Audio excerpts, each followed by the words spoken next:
Bismillahirrahmanirrahim. Assalamu alaikum dear students. I am Sir Fayaz and today we are going to solve miscellaneous exercise 9. अजीज़ तलबा तलबात, आज हम miscellaneous exercise 9 solve करने जा रहे हैं बच्चों। चलते हैं बच्चों क्वेश्चन नंबर 1 की तरफ। क्वेश्चन नंबर 1 है इन सर्कल द करेक्ट ऑप्शन। बच्चों जो करेक्ट ऑप्शन है उसको हमने सर्कल करना है, ठीक है। जो सही जवाब है उसको हमने सर्कल कर देना है। One and only one circle can pass through dash non collinear point. बच्चों नॉन कोलिनियर पॉइंट होंगे, ठीक है। कितने नॉन कोलिनियर पॉइंट होंगे तो एक सर्कल पास हो जाता है बच्चों, ठीक है। बच्चों हमने पहले भी पढ़ चुके हैं, ये देखो 3 नॉन कोलिनियर पॉइंट होंगे ना, 3 नॉन कोलिनियर, एक लाइन में नहीं होंगे, तो उसमें से एक सर्कल पास हो जाता है, ठीक है। One and only one circle can pass through, ठीक है। कितने पॉइंट से एक सर्कल पास होता है, सिर्फ और सिर्फ, ठीक है। तो ये 3 नॉन कोलिनियर पॉइंट होंगे। तो बच्चों ऑप्शन नंबर बी 2 नहीं, 2 से तो नहीं हो सकता ना, ठीक है। 3, 4 या 5, तो ऑप्शन आएगी 3 नॉन कोलिनियर पॉइंट होंगे तो एक सर्कल पास होगा बच्चों। Dash number of circle can pass through a point, ठीक है। अ पॉइंट, एक पॉइंट से कितने सर्कल पास होंगे बच्चों। ये देखो एक पॉइंट है, फर्ज करो। अब देखो इससे एक सर्कल ये पास हो गया, इससे एक सर्कल ये पास हो गया, इससे ये पास हो गया, इससे ये पास हो गया, तो बहुत सारे पास हो गए। एक पॉइंट से बच्चों कितने सर्कल पास होंगे, उन्होंने कहा 1 नहीं, 2 भी नहीं, 3 भी नहीं, इनफिनिट, ठीक है। इनफाइनाइट नंबर ऑफ सर्कल पास होंगे कि एक पॉइंट से जितने मर्जी सर्कल लगा लो, एक पॉइंट जितने मर्जी सर्कल लगा लो तो उसमें से सर्कल पास हो जाएंगे बच्चों। Diameter of circle which bisect the chord. देखो डायमीटर ऑफ सर्कल, ये सर्कल है, ये डायमीटर है बच्चों। डायमीटर जो सेंटर से पास होता है, ठीक है।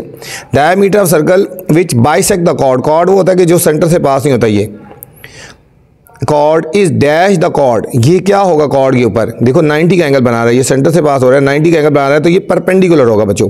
क्या होगा, परपेंडिकुलर इसको कहेंगे, ये परपेंडिकुलर हो गया। नेक्स्ट है बच्चों इन अ फिगर ओ सी। इसमें बच्चों ओ सी की वैल्यू गिवन है 3 सेंटीमीटर, यहाँ से यहाँ तक 3 सेंटीमीटर गिवन है। ए बी 8, यहाँ से लेकर बच्चों पूरी वैल्यू 8 है, यहाँ से लेकर यहाँ तक पूरी वैल्यू कितनी है, 8 है। रेडियस निकालना है बच्चों। रेडियस होता है जो सेंटर से एक साइड तक होता है, हमने इसकी वैल्यू फाइंड करनी है। ए की वैल्यू फाइंड करनी है। किसकी वैल्यू फाइंड करनी है, ओ ए की वैल्यू फाइंड करनी है बच्चों। अब ये राइट एंगल ट्रायंगल बनिए, पाइथागोरस थ्योरम लगा लेंगे बच्चों। ये भी वैल्यू पता है हमें, ये टोटल 8 है ना, तो यहाँ से यहाँ तक कितनी हो जाएगी, 4 हो जाएगी। टोटल यहाँ से यहाँ तक 8 है, ये 2 पार्ट्स में डिवाइड हो रहा है, यहाँ से यहाँ तक 4 होगी। इसकी वैल्यू निकालेंगे, पाइथागोरस थ्योरम लगा लेंगे। ओ सी का whole square is equal to O A का, सॉरी ये पाइथागोरस है, ठीक है, हाई बाउंड्री। ओ ए का whole square is equal to O C का स्क्वायर प्लस ए सी का होल स्क्वायर। तो ओ ए तो हमने निकालना है, ओ सी की वैल्यू कितनी है, ओ सी की वैल्यू बच्चों 3 है, 3 का होल स्क्वायर प्लस इसमें ए सी की वैल्यू कितनी है, टोटल 8 थी ना, उसकी हाफ कर दो 4, 9 प्लस 16 25 आ गया बच्चों। ओ ए का होल स्क्वायर आ गया। अब इसके ऊपर स्क्वायर रूट ले लेंगे तो ओ ए आ गया 5। ओ ए कितना आ गया बच्चों, 5 आ गया। तो ये हमारे पास ऑप्शन आ जाएगी ऑप्शन सी, ऑप्शन सी बच्चों। ये थी हमारे 4th नंबर MCQs। नेक्स्ट है बच्चों diameter of circle perpendicular to the chord, ठीक है बच्चों। अब देखो ये सर्कल है ना, ये डायमीटर है और ये कॉर्ड है। वो कह रहे हैं कि डायमीटर ऑफ सर्कल, ये जो डायमीटर है बच्चों ऑफ सर्कल परपेंडिकुलर होगा कॉर्ड के ऊपर, ठीक है, to the chord dash the chord. तो ये क्या करेगा, कॉर्ड को ये देखो इंटरसेक्ट करेगा, बाइसेक्ट करेगा, ट्राइसेक्ट करेगा या टचेज करेगा। तो बाइसेक्ट करेगा, बाइसेक्ट का मतलब 2 पार्ट्स में डिवाइड कर देता है बच्चों, इसको 2 पार्ट्स में डिवाइड करता है, उसको बाइसेक्ट बोलते हैं बच्चों, ठीक है। ऑप्शन बी हो गया, बाइसेक्ट करेगा। 2 chords which are equal distance from dash और कॉन्ग्रेंट। बच्चों ये देखो 2 chord which are equal distance from the dash और कॉन्ग्रेंट। वो कहते हैं 2 कॉर्ड हैं बच्चों, ठीक है, 2 chord which are equal distance from the dash से, कहाँ से उनका इक्वल डिस्टेंस होगा, तो ये बच्चों इक्वल होंगे। अगर 2 कॉर्ड हैं बच्चों, अगर उनका सेंटर से इक्वल डिस्टेंस होगा, अगर इसका भी डिस्टेंस सेंटर से इक्वल होगा तो इसका भी सेंटर से इक्वल होगा, तो तब वो इक्वल होंगे, कॉन्ग्रेंट होंगे। मतलब 2 कॉर्ड कब कॉन्ग्रेंट होंगे, जब उनका सेंटर से डिस्टेंस इक्वल होगा बच्चों। तो ये आएगा सेंटर, डायमीटर सर्कल या कॉर्ड, तो ये आएगा centre. Two chords which are equal distance from the centre. बच्चों दो कॉर्ड अगर इनका डिस्टेंस सेंटर से इक्वल होगा ना, ठीक है, तो फिर ये कॉन्ग्रुएंट होंगे। नेक्स्ट है बच्चों, two dash are equal distance from the centre are congruent. उसका ऑपोजिट आ गया बच्चों, two dash which are equal distance, ठीक है, तो ये आ जाएगा टू कॉर्ड्स। वही बात हो रही है, देखो टू कॉर्ड्स, ये two chords which are equal distance, अगर इनका इक्वल डिस्टेंस होगा सेंटर से तो फिर क्या होगा, कॉन्ग्रुएंट होगा, ठीक है, ये कॉर्ड हो गए। नेक्स्ट है बच्चों, length of chord of a circle, length of chord of a circle of radius 5 centimeter is 8, the distance from the chord from the center is dash। अब देखो यहाँ पे थोड़ा सा कंफ्यूजिंग बता रहे हैं बच्चों, यहाँ देखो सर्कल है, length of chord of a circle of radius 5, ये बच्चों हमारे पास एक सर्कल हो गया ना, ये सेंटर ओ हो गया, ये हमारे पास एक कॉर्ड होगी, इसको कर दो ए बी, और ये हमारे पास रेडियस सेंटर से एक साइड तक होता है, इसकी वैल्यू बच्चों 5 है। देखो the length of the chord of the circle of radius 5, radius 5 है और कॉर्ड की लेंथ बच्चों 8 है, ये जिस तरह अभी पीछे किया था हमने बच्चों, पीछे इसकी 8 है, दैट ठीक है। The distance of the chord from the centre, बच्चों हमने ये चीज़ फाइंड करनी है, इसको ये चीज़ फाइंड, ओ सी फाइंड करना है, ओ सी फाइंड करना है, वही पाइथागोरस थ्योरम लगाएंगे बच्चों, ये वैल्यू 5 होगी और यहाँ से यहाँ तक टोटल 8 है ना, तो यहाँ से यहाँ तक कितनी हो जाएगी, 4 हो जाएगी, यहाँ से लेकर यहाँ तक 4। हमने ओ और सी निकालना है, ये ओ और सी, ठीक है, हम लिखेंगे ओ ए का होल स्क्वायर, पाइथागोरस थ्योरम लगाएंगे, ये हाइपोटेन्यूज हो गया, ए सी का whole square plus O C का होल स्क्वायर। ओ ए कितना बच्चों 5 हो गया, ए सी कितना हो गया, ये टोटल 8 है ना, उसका हाफ कर लेंगे, 4 का whole square plus O C हमने बच्चों निकालना है, 25 is equal to 16 plus O C का होल स्क्वायर। 16 को बच्चों लेफ्ट साइड भी लेंगे, 25 minus 16 is equal to O C का होल स्क्वायर, क्योंकि हमने ओ सी की वैल्यू निकाली है ना, क्योंकि 9 is equal to O C का होल स्क्वायर। अब हमने इसका स्क्वायर रूट ले लेना बच्चों, तो ओ सी की वैल्यू आ जाएगी 3 बच्चों। अब ये सेंटर से डिस्टेंस कॉर्ड का कितना हो गया, 3 सेंटीमीटर बच्चों। अब कौन सी ऑप्शन होगी, ए फर्स्ट ए ऑप्शन होगी, 3 सेंटीमीटर हो गया बच्चों, 3 सेंटीमीटर हो गया। देखिए what is the radius of circle in the figure, बच्चों यहाँ पे हमने रेडियस ऑफ सर्कल फाइंड करना है, बिल्कुल इसी तरह का क्वेश्चन है बच्चों जिस तरह भी हमने किया। देखो यहाँ से यहाँ तक टोटल लेंथ गिवन है बच्चों 24, ठीक है, और यहाँ से यहाँ तक कितनी हो जाएगी बच्चों 12, टोटल 24, यहाँ से 12, हमने रेडियस निकाला, ये चीज़ हमने निकाली है बच्चों, ठीक है, ये चीज़ हमने निकाली, इसको कर दो ना ए बी और सी कर लो, ठीक है बच्चों।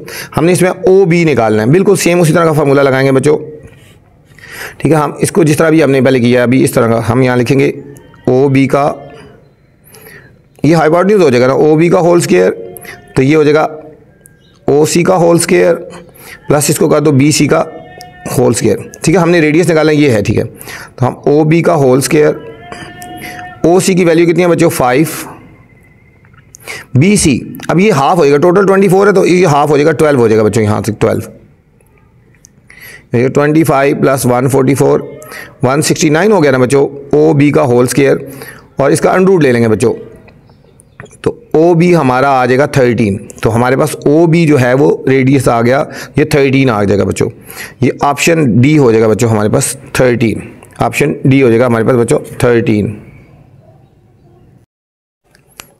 MCQ नंबर 10 है बच्चों, in a figure A B is equal to 4 centimetre, A B 4 centimetre है, ओ सी बच्चों 3 सेंटीमीटर है, ओ सी 3 सेंटीमीटर है, chord D E passes through the mid point of O C, जो D ई है ये ओ सी के दरमियान से जा रहा है बच्चों, ठीक है, ये ओ सी के दरमियान से जा रहा है, ठीक है, and parallel to A B, और ए बी के पैरेलल है।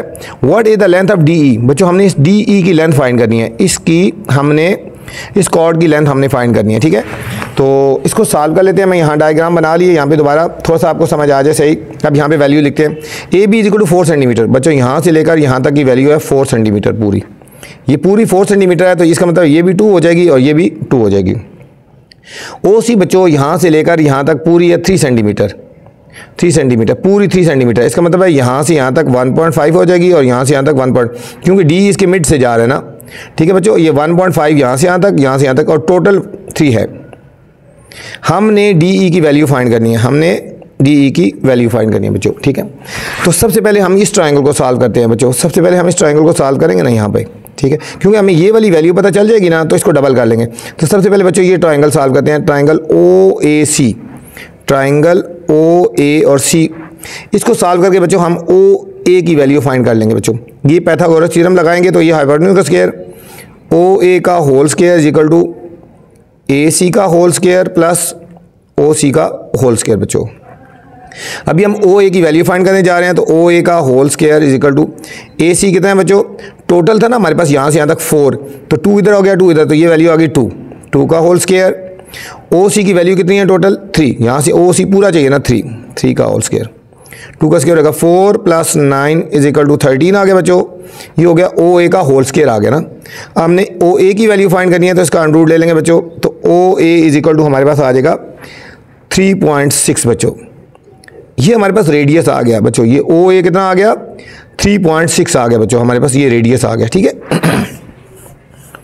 अब बच्चों हम इस पूरी ट्रायंगल, अब हम इस ऊपर वाली ट्रायंगल को सॉल्व करके हमने इस पोर्शन की वैल्यू निकाल लेते हैं। ठीक है, अब हम ट्रायंगल को सॉल्व करते हैं, ट्रायंगल ओ डी, और इसको यहाँ पे कोई नाम दे दो बच्चों, यहाँ पे इसका नाम देते हैं एक्स। अब हम इस ट्रायंगल को सॉल्व करेंगे ओ डी और एक्स, ट्रायंगल ओ डी और एक्स, इसको हम नाम दे देते हैं। इसको सॉल्व करके ना बच्चों हम ये डी एक्स की वैल्यू फाइंड करेंगे, डी एक्स की वैल्यू फाइंड कर रहे हैं अभी, उसको डबल कर दें तो ये अभी हम किसकी वैल्यू फाइंड करेंगे, डी एक्स की पहले। अब ये पाइथागोरस थ्योरम लगाएंगे, लिखेंगे ओ डी का होल स्क्वायर, ये हाइपोटेन्यूज हो गया, तो ये हो जाएगा डी एक्स का होल स्क्वायर और प्लस ओ एक्स का होल स्क्वायर। अच्छा बच्चों ओ डी किसकी इक्वल है, ये रेडियस है, यहाँ से यहाँ तक रेडियस है, और जिस तरह यहाँ से यहाँ तक रेडियस है ना, सेंटर से जो भी डिस्टेंस होगा वो इक्वल होगा। जो हमारे पास ओ ए की वैल्यू आई है ना, जो हमारे पास ओ ए की वैल्यू है वही हमारे पास ओ डी की वैल्यू भी होगी। तो ये हो जाएगा 3.6 का होल स्क्वायर, डी एक्स ये हम बच्चों फाइंड करने जा रहे हैं पहले। ओ एक्स बच्चों यहाँ से यहाँ तक एक्स मैंने बताया था, यहाँ से यहाँ तक टोटल 3 सेंटीमीटर है ना, ओ एक्स इसका हाफ है तो 1.5 का होल स्क्वायर, 3.6 का लेंगे स्क्वायर तो ये हो जाएगा 13 is equal to D X का होल स्क्वायर, और ये 2.25 हो गया बच्चों। 2.25 को जब लेफ्ट साइड पे लेके आएंगे 13 माइनस 2 हो जाएगा डी एक्स का होल स्क्वायर, तो इसको सब्ट्रैक्ट करेंगे तो 10.75 होएगा, 10.75 इसका स्क्वायर रूट ले लेंगे बच्चों, ये आएगा 3.27, ये हमारे पास डी एक्स आ गया बच्चों। ठीक है, डी एक्स यहाँ से यहाँ तक है, डी एक्स यहाँ से यहाँ तक है, इसको डबल करेंगे बच्चों डी ई हो जाएगा, हम लिखेंगे D E is equal to 2 into D X. ठीक है बच्चों, ये इसके मिड में है ना, इसको डबल कर देंगे, ये हमारे पास हो जाएगा 2 इंटू 3.27, ये हो जाएगा 6.54, 6.54 बच्चों ऑप्शन आनी चाहिए, 4.5, 5.6, 6.6 आ रहा है, करीब तरीन ये आ रहा है, तो ये ऑप्शन बच्चों सी आएगा, इसकी ऑप्शन नंबर ये सी आ गई बच्चों। 11 MCQs है बच्चों, an angle whose vertex is a centre of the circle. ठीक है बच्चों, ये कह रहे हैं कि एक देखो ना ये सर्कल है, ठीक है, an angle whose vertex is centre of the angle, vertex वो होता है बच्चों, ये जो चीज़ होती है देखो एंगल का ये वर्टेक्स होता है। अगर ये जो कह रहे हैं वर्टेक्स जो है वो सर्कल का सेंटर होगा, सर्कल का सेंटर होगा, तो ये जो एंगल बनेगा तो ये कौन सा एंगल बनेगा बच्चों, whose passing through point of an arc is known as inscribed central interior या एक्सटीरियर। अगर वर्टेक्स बच्चों सेंटर में होगा तो ज़रा ये एंगल कौन सा बनता है, सेंट्रल एंगल बनता है, इसको क्या बोलेंगे, ये सेंट्रल एंगल बनेगा। Corresponding arcs of 2 congruent chords. ठीक है, अगर कॉर्ड्स बच्चों कॉन्ग्रेंट होंगी, कॉर्ड्स क्या होंगी, कॉन्ग्रेंट होंगी, तो हुज सर्कल आर, ठीक है, तो उसके सर्कल भी क्या होंगे, अनइक्वल होंगे, मेजर होंगे, कॉन्ग्रेंट होंगे या माइनर होंगे, उसके सर्कल भी कॉन्ग्रेंट होंगे बच्चों। अगर आर्क्स कॉन्ग्रेंट होंगी तो उनके सर्कल भी कॉन्ग्रेंट होंगे बच्चों। Length of 2 chords of a circle are in ratio 1:3, the central angle of 1 arc is 60 degree, the second is, अब देखो बच्चों 2 फर्ज करो ना आर्क, देखो सेंटर फर्ज करो, एक एंगल बन रहा है बच्चों 60 का बन रहा है, एक एंगल 60 बन रहा है, ये आर्क 1 है और ये रेशो 3 है, ये रेशो 3 है, मतलब ये माइनर आर्क हुई ना, ये माइनर आर्क हुई, इसका एंगल 60 बन रहा है, तो ये मेजर आर्क हुई। ठीक है, तो कह रहे हैं सेकेंड आर्क इज माइनर होगी, मेजर होगी, सेमी सर्कल होगी या सर्कल होगी। ठीक है, ये सेमी सर्कल से बड़ी है बच्चों, तो ये हो गया मेजर आर्क, ये माइनर है तो ये क्या हो जाएगी, ये हमारी हो जाएगी मेजर आर्क हो जाएगी बच्चों। 14 MCQ था बच्चों, the central angle of quadrant of a circle. ठीक है, अब देखो ये सर्कल है ना बच्चों, इसके 4 क्वाड्रेंट होते हैं। कितने होते हैं? 4 क्वाड्रेंट होते हैं। वो कह रहे हैं central angle of a quadrant of a circle. एक क्वाड्रेंट का सेंट्रल एंगल कितना होगा बच्चों? ये एक क्वाड्रेंट है, ये एक क्वाड्रेंट कितने का एंगल बना रहा है? 90 का एंगल बनता है बच्चों। ये ऑप्शन डी आ जाएगा 90 डिग्री बच्चों। ठीक है, ऑप्शन डी आ जाएगा 90 degree. If a circle is divided into 10 equal arcs, अगर एक सर्कल को 10 इक्वल आर्क्स में डिवाइड किया जाए तो सेंट्रल एंगल कितना हो जाएगा बच्चों? ठीक है, टोटल सर्कल के जो एंगल होते हैं बच्चों 360 डिग्री होते हैं। 10 पार्ट्स में डिवाइड करेंगे तो 10 से डिवाइड करके देखो 36 डिग्री। हर एक एंगल बच्चों कितना हो जाएगा? 36 डिग्री हो जाएगा बच्चों। हर एंगल हमारा 36 डिग्री हो जाएगा। How many central angle of an arc can be drawn? ठीक है, कितने सेंट्रल एंगल ड्रॉ किए जाएंगे एक आर्क में से बच्चों? एक आर्क में से बच्चों एक ही सेंट्रल एंगल ड्रॉ किया जाता है। ठीक है, ऑप्शन ए हो जाएगा 1। 2 congruent chords of different congruent circle have dash central angle.